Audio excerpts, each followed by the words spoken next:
ఇదే కాల సమయంలో దేవుని ఒకటి అడగాలి, ఏంటంటే నాలో ఉండి నన్ను బలహీనపరుస్తున్న శత్రువులు ఏంటో నాకు చూపించయ్యా.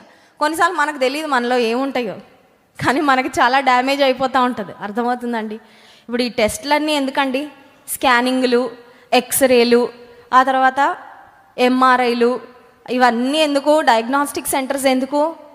లోపల ఉన్న రోగాలు ఎక్కడో దాక్కొని ఉంటాయి, మనకు కనబడవు. అవి పైకి అంతా బాగానే ఉంటాం.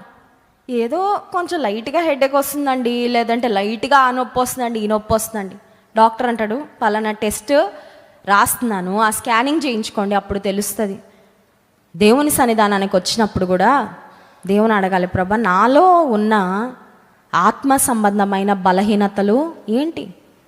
ఎందుకంటే అందరికీ కామన్గా ఉండవు, అందరి రోగాలు ఒకటే ఉంటాయండి లిస్టు. ఒక్కొక్కరికి ఒక్కొక్క బలహీనతలు, ఒక్కొక్కరికి ఉండే ఇమ్యూనిటీ, ఒక్కొక్కరికి ఉండే హెల్త్ ఛాలెంజెస్ ఒక్కొక్క రకంగా ఉంటాయి.